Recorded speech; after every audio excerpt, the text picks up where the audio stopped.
Welcome to another episode of your technologically inept foods teacher.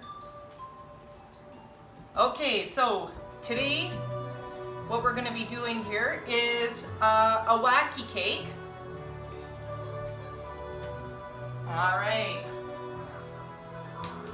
So I'm going to shut off my music. Goodbye. All right. So today we're doing a wacky cake. All right, so a wacky cake is a really interesting cake. I have a few tips for you. I'm definitely going to be adding this as a material in our Google Classroom under the folder that says your technologically inept foods teacher, along with this video and all of the tips and tricks that I'm talking about today in this video, just in case you miss it while I'm teaching. All right, so a few things that we have to be wary of here with the wacky cake is it tells you to use an 8x8 square cake pan. I mean, if you don't have a square cake pan at home, that's absolutely fine. You can use an 8-inch round pan. Whatever you have will be fine. You could even scoop this one into muffin tins once it's a batter. It's no issue there. It's a really interesting cake. This cake was invented during World War II. There were no milk or eggs in it because there was a really hard time getting rations at that time, and there was a lack of access to refrigeration. So they had to come up with a way to make cakes for people's birthdays and celebrations that didn't involve eggs or milk. So this cake is really good for anybody who has an allergy to eggs or milk, and it's also really good if you have a lack of ingredients in your home. All right, so super interesting. So preheat your oven to 350. I've got my oven already preheated. It's an interesting cake that uses vinegar. I'm going to explain what the use of vinegar is. If you don't have cream or milk in your house, cream in your house, you can use milk instead. It's no issue. And we're going to, once it's completely cooled, top this cake with what I call a panucci icing, or also known as a 7-minute icing. All right, so let's go here. Now all right, so come on, Lucas. So my trusty assistant Lucas is here. Say hello, Lucas. Bonjour. Bonjour. Okay, we have matching aprons. All right. So Lucas is going to be my little sifter here. So I'm going to move out of the way. And what Lucas is going to do for me is he's going to take the sifter. Okay, so sifter adds air into baked products, and basically, as we saw in our last episode. As we saw in the banana bread episode, you're very observant, my dear. All right, so we're going to take our dry ingredients. So first ingredient, what is this, Lucas? What are we putting in? Flour. 350 milliliters of flour. So, I mean, it's kind of a weird measurement. So you got to use a 250 ml cup, an 80 ml cup, a 15 ml spoon, and a 5 ml spoon. It's a bit of an odd measurement.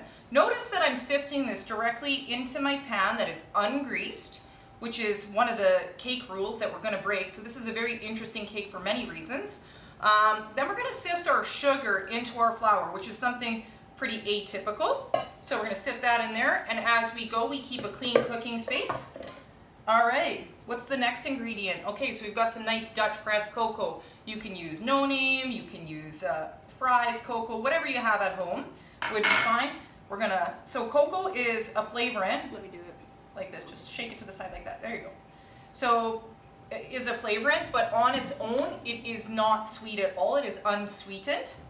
And there are different varieties of cocoa powder. Now, if you see Lucas, how we have some balls in the cocoa, you can just use a spoon to kind of make sure that if there's any bigger lumps of cocoa, that you just work them in. And if there's anything that's not working, just dump it away. Dump it into a garbage can or a sink. Keep holding that, buddy. Thank you. Now we're going to put our leavening agent. So again, our leavening agents are our rising agents. So we've got baking powder and baking soda. So a lot of people ask, shake it, shake it, shake it, shake it, shake it, shake it, shake it. Come on, you. All right, beautiful. Now, Lucas, with this beautiful fork, you are going to gently mix these things together. So a lot of people ask, what is the difference between baking soda and baking powder? Are they interchangeable? They are not interchangeable. Baking soda is a base. So sodium bicarbonate, it's a base. It requires an acid in the recipe to become activated. So acids might include things like vinegar, which is in the recipe today. So vinegar is going to be an activator for our leavening agent. Vanilla is an acid, which would also activate that. Things like buttermilk, cocoa, bananas, those are all activators of our leavening agent. Our second leavening agent is baking powder, which is basically a 1-to-1 ratio of baking soda with powdered acid added into it, called cream of tartar or tartaric acid. Now, basically, cream of tartar is achieved by people scraping out the remnants from the interior of a wine barrel that is emptied of wine. And the cream of tartar or the tartaric acids kind of crystallize on the interior of a wine barrel, and basically they're collected into a box that costs about $10. It's pretty expensive, and we usually use it when we're using egg whites, when we're beating egg whites, or we need to add a lot of strength to eggs. So that is the powdered acid that's added to baking soda to create baking powder. So the answer is no. Baking powder and baking soda are not the same. So we got to make sure that we're mixing our dry ingredients carefully. Now, if you have a non-stick pan like this one is, you got to be careful that if you're using a metal tool like this fork that I'm using, that you're not scraping the bottom of your pan, because you don't want to scrape off any of the Teflon or any of the non-stick coating, because you don't want to be eating any of that, okay? So you want to kind of continue to mix it until it's looking homogeneous, which means it should look like all one color, okay? It should all look light brown at the end of it.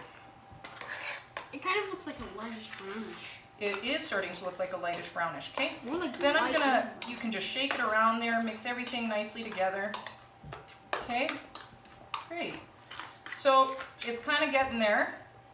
Then kind of shake it out so that it's somewhat even. So that's good. So it's kind of even in all the spots. Just wait. Hold this fork. That's for you, buddy. Yay. Then you're going to take a small spoon. And like we do with our mashed potatoes at a Thanksgiving dinner, you make a well in your mashed potatoes so that well can hold all of the delicious gravy. And then it looks like a little hole. It looks like a little hole. It does. It's very interesting. Can you see? Can you guys see what I'm doing? So I'm making 3 wells. You need 3 wells. Okay, so one well needs to be significantly larger than the others because it's going to hold the melted butter, which is a far larger amount. So I'm going to make this one at the front here, my larger well. Or maybe a Mario pipe. Or a Mario pipe. So we're very into Super Mario these days at our house. Okay, so you've got these 3 wells. So our other ingredients are going to be your vanilla, your vinegar, and your melted butter or margarine, okay? So each of these ingredients is going to be added into a well, and then we're going to need hot water. So I have 250 mils of water here. I'm going to heat it up in my microwave, probably not more than 30 or 40 seconds. You have to be careful when heating water in a microwave. Yeah. So while I'm waiting for that, I'm going to put my vanilla in this very small well. I'm going to put vinegar, which is going to be my activator of my baking soda, in a well. And Lucas is going to pour in the butter into this well. It's more like eggs. So there are no eggs in this. So can I borrow that fork, honey? Kind of does. So we're going to scrape as much of the butter in. There might be a few solids. So as you guys are moving through, make sure you clean up your kitchen. Always have a clean working space. You don't want to work in a hovel. It actually All right. So that is for you, my friend. In my opinion, I think that looks like eggs. It does look like eggs, and however, so it is not the same thing? It is melted butter. No, don't touch anything yet, please. So you can get hot tap water. You can heat water in your 250 mils water in your microwave till it's hot to the touch. Should be fairly hot. And now what I'm going to do is I'm going to just pour this hot water over the cake mixture. Now Lucas, my trusty helper, is going to start to mix it kind of in a swirling motion. It smells like hot chocolate. It does smell like hot chocolate. So in a swirling motion. Let me show you. Yeah, there you go. We want to incorporate it all together so it looks like a batter. And it kind of looks like a lightish brown again. It does look like a lightish brown. Okay, so Lucas is going to hold the pan and he's going to continue to mix till it's all mixed together. Meanwhile, I'm going to prepare the ingredients for what I call a panucci icing. A panucci icing is a 7-minute icing that you cook on the stove. The instructions are at the bottom of your recipe. Now, a few things. So it's kind of like a brown sugar icing. It's really, really delicious.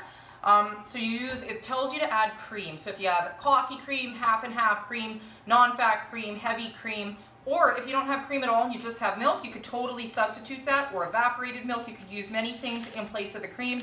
I have a little knob of butter in there for the 30 mils of butter or margarine that you add, and I've got my brown sugar added in there, okay?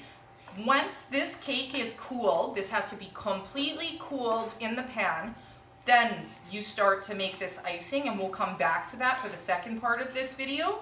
And then I have my 175 mils of icing sugar measured out in this bowl, but this icing sugar gets added after the first portion of this is cooked, and you guys can read the instructions there. And then basically you get this icing and you pour this hot icing over the cake and it sets. I have a friend who loves this cake. She calls it the black cake because it is a dark brown, very, very rich chocolate cake. Now, may I assist? So the places where you're gonna notice is that the flour it wants to hide here in these corners, okay? So make sure you really get into the corners. Yep. Get into the corners so that there is no raw starch anywhere. You want to make sure this is going to look like a really nice, smooth cake batter, okay? That there's no raw starch, because we want that as a part of the structure for our cake, so don't leave any behind.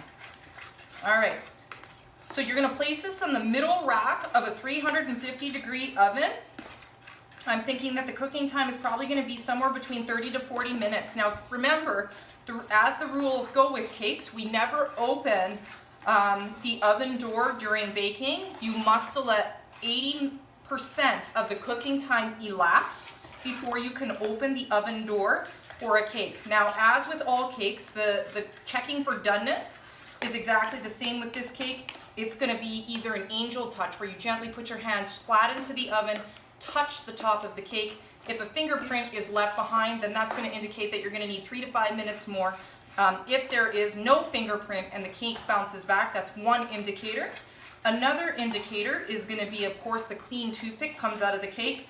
And sometimes an indicator too is going to be, if you're using a full-size cake pan like this one, that a cake will begin to pull away from the edges, and that's another indicator that your cake is ready to cook. Now, with your pan here, so we're almost ready to put everything in. Look at how nice. It looks like a beautiful, rich cake batter. It's going to be delicious. I can still see a little bit of... like chocolate lava from Wreck-It Ralph. Yeah, chocolate lava cake. All right, just a couple things. Whenever you have a cake pan, if you can, so this looks great to me.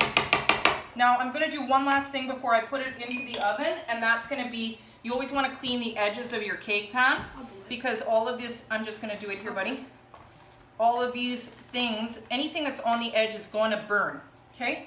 So I just see a little bit more right here that I need to incorporate quickly. Okay, I'm going to put this in my oven for about 30 minutes. Now keep in mind, with this video, I have all of the things that I just said also typed into the description of the Wacky cake. I have the Wacky cake recipe online for you. You can use a round cake pan. You do not have to use a square cake pan. Just use whatever you have in your home. All right, we're going to come back for the second part of this video once the cake is done, and then we're on to the panucci icing.